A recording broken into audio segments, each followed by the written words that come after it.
Hi, my name's Kevin Hicks. Welcome to the History Squad. Now, today we're out on location so I can have a good old shoot. But while we're here, we thought we'd do a bit of myth busting. Now, I've been shooting my lifetime over 60 years, professionally over 30 years.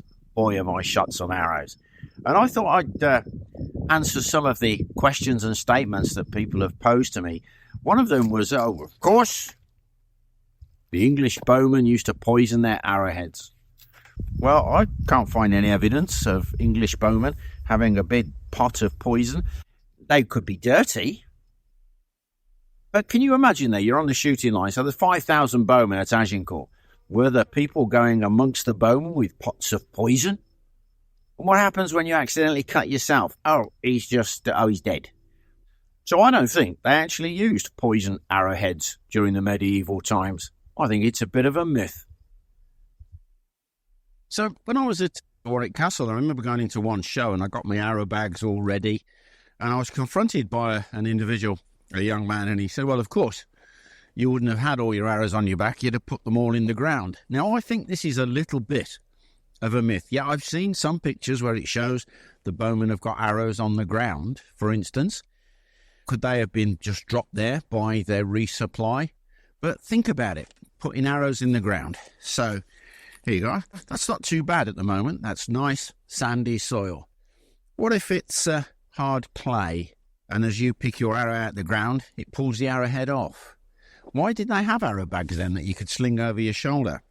I think the best thing to do, put your arrows in your belt, keep them in your bag, because there's another problem. If you've got all your arrows in the ground, and you get the order to advance, like at Cressy and Poitiers, where bowmen actually moved out into the battlefield, or withdraw, then you're going to look a right nana, aren't you, with all your arrows stuck in the ground, while everybody else is busy moving forward or pulling back. You are retrieving your arrows, or if you leave them where they are, you've got nothing to shoot.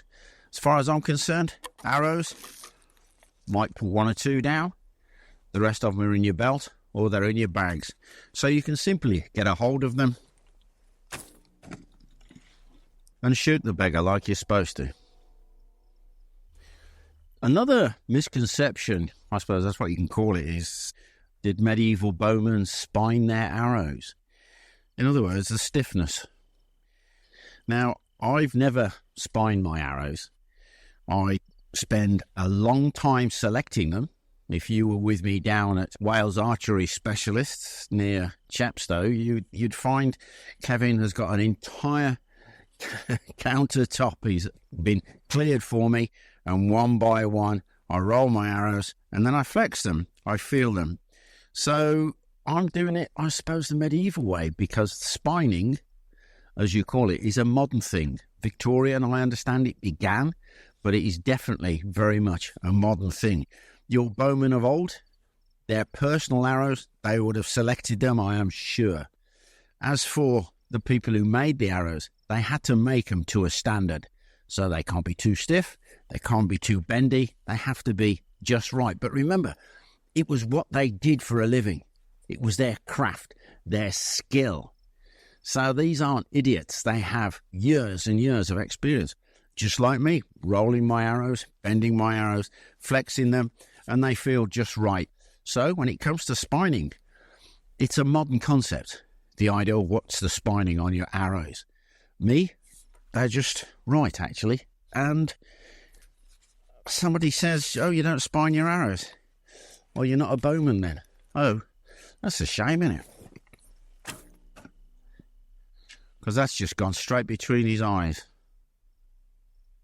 I was reading a modern post just last week, and it was all about how the longbow, the English bow, the Welsh bow, the U-bow, was nothing more than a long-range weapon that they did these great big draws and shot at great distances. So if that's the truth, then what happens when the enemy are getting closer and closer? Or why did Henry V, I nearly said Henry VIII too, excuse me. Why did Henry V advance his troops to within around 200 paces of the enemy, and then they shot to sting the enemy into action? But as the enemy rode down, especially on their horses, there were bowmen on each side. And they're not shooting long distance then, they're shooting straight into the cavalry. You take the Battle of Crécy, the enemy are getting closer and closer and closer, and some of them, you'll fetch them off their feet. This weapon is just like you would use a firearm in combat today. If the enemy are half a mile away, well, do your job. If they're 20 feet away, shoot the beggar. And then don't forget, the closer they are, the more penetrative power you've got with the longbow. And there's an interesting point. If you take the Battle of Poitiers, when bowmen actually left the English line and went around the outside, so they literally are outflanking the French army. So 1 minute they're shooting straight, perhaps they started high up, then they started to lower their aim, but then these guys are running, so they will have their arrows with them.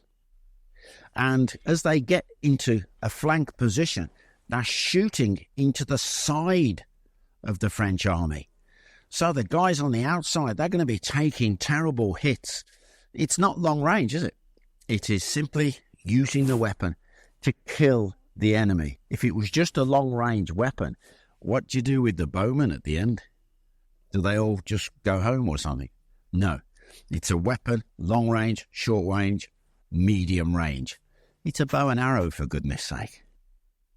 And that leads me on to another pointer, a myth, if you like. Once again, a modern post I was reading. Oh, yes, and of course, once the bowmen had shot their arrows, they were simply withdrawn. No. Once the bowmen had run out of arrows, they charged forward in their companies, in their combat groups. Why do you think they carried all of these other weapons? So, you look, Agincourt, Crécy, Poitiers, Villeneuve, so many battles where the bowmen, once the arrows have done, or even halfway through the shoot, maybe they don't need to finish all their arrows. They will simply put their bows down and advance in their combat groups. These men, don't forget, yes, professional archers, but most importantly, these were professional killers. It's what they did for a living. Although these bows are powerful, they couldn't always penetrate armour. And don't forget, there's lots of different armour. There's your padded armour, your brigandines that's got the little metal plates behind it. And of course, you have your plate armour. There are lots of films, lots of videos out there where they're doing experiments. They're trying to see if they can get through. Well, one of the things about the old armour is it wasn't rolled steel. It was hammered. So you might find a weak spot. But think about it. If you've got 5, 6, 7,000 Frenchmen coming towards you, it's only going to be the few hundred or maybe 1,000 men at the front who are armoured up. Armour, expensive game. You might be able to shoot it, buckle it. You might be lucky to get an arrow in there. But once they are actually coming down past the flanks of the bowmen, now that's a different target, isn't it? Because they might not have armour at the back. Or what about the 7,000 men who are behind them? These are your lower troops. They're not going to be fully armoured. They're still killers, so fetch them down. Let your noblemen deal with the enemy noblemen. If you see an open face, mind, put an arrow in it. If you see a good shot, armpit, groin, face, then shoot the beggar. But for the most part, don't waste your arrows on a fully armoured knight when you're aiming. Of course, at long distance, you don't know what your target is, but it's certainly going to keep their heads down. It's going to buckle the armour. It's going to make holes in it. It's going to get them to keep their heads down. But as a rule, arrows don't go through those incredible suits of armour.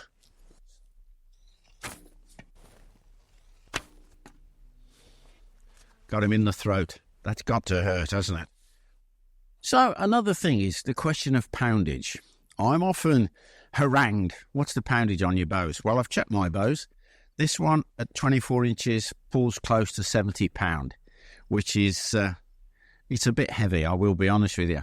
I've got another bow which is 50 and it's delightful to shoot. And this is horses for courses. What are you shooting your bow for? Now, I've shot with people who shoot 120 pound draw weight bows. Mark Stretton, great chap, shoots those great big heavy bows. But put yourself on the shooting line. Every man isn't a blacksmith. Every man isn't really built strong to be able to shoot those massive bows. In fact, those bows they recovered from the Mary Rose. Lots of different sizes. And you go back to Roger Ascham, and he talks about don't shoot the big heavy bows because you've got to be able to shoot and shoot and shoot. And then Bishop Hugh Latimer, he talks about how he was brought on with a bow from a lad to be able to shoot. I've also read from history how they viewed often people with the big heavy bows were a danger on the range, on the mark, which I can understand. This to me is perfect. But of course, if you're shooting the bows all of the time, it is your profession, then you are going to shoot the heavyweight bows. But I was reading that they reckon £60 up to £120 is a nice, decent range to shoot from. And I used to have, in fact, it's in my rack over there, I had a £96 draw weight bow, and it just hurt to shoot. So I've shaved him down. He's down now to about £65 at 24 inches, which is great for me. If you want to really let him go, get that bow right the way back. But if you're just shooting and you're enjoying, feel it, aim, let that go. And you'll notice I'm shooting full-sized arrows and they're bodkins. And boy, do they go.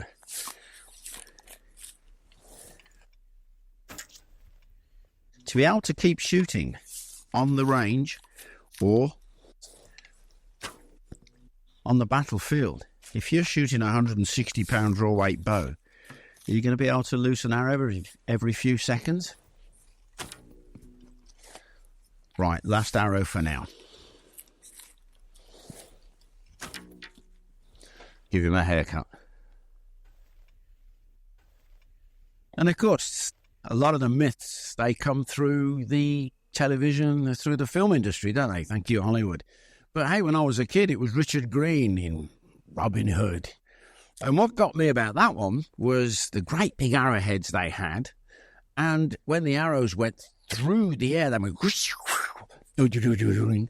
So as a young archer, 9, 10, 11 years of age, I was getting frustrated that my arrows didn't go whoosh, whoosh. So, no, arrows, they will go whoosh, of course. But the most famous one is brilliant actor, favourite of mine, a lot of respect for him, Kevin Costner. Now, my friend Bill, God rest his soul, was actually the advisor on that film for Archery. And he hangs his head in shame when we used to talk in the pub about the 2-arrow thing. So think about it. You've got 2 Norman knights coming towards you on their horses, and you want the arrows to go slightly different directions, so you bite the fletchings off. Have a look at those fletchings. They're not only glued on, they are actually bound as well. You'd be there for half an hour chewing that off. You can shoot 2 arrows together. I'll show you. You just match them, balance them, look at your target. So yes, 2 arrows, it's doable. But if you've got 2 people coming towards you and you've got the distance, shoot one and make sure you're ready. Shoot the other one. And just in case, put another one down there. I had great hope in Russell Crowe's Robin Hood film. Yeah, it was good. I enjoyed it. But it was the last part, not the landing craft on the beach. We won't even go there. But it was the way the nasty knight is running away. Well, he's not. He's charging away on his horse. And Robin sees him, draws his bow, holds it back in the aim, and releases it, and the arrow travels quite a distance from what I can tell on the film and goes straight through the throat from the back of the neck of the bad guy, who then chuckles. You don't chuckle, you go, ow. Hey, Hollywood, keep it going though, because I must be honest with you, I do like some of those medieval films. Well, I hope you enjoyed that little video of ours. If you did, like, share and subscribe. And if you'd like to support the channel further, why not have a look at joining our Patreon community? We have some fun. But before I go, quick shout out to some of my Patreon members. The first one, PC Brummy. You're right. And we have Haley L. Amrani, Maximilian Beer. Hey guys, thanks a million. Bye for now.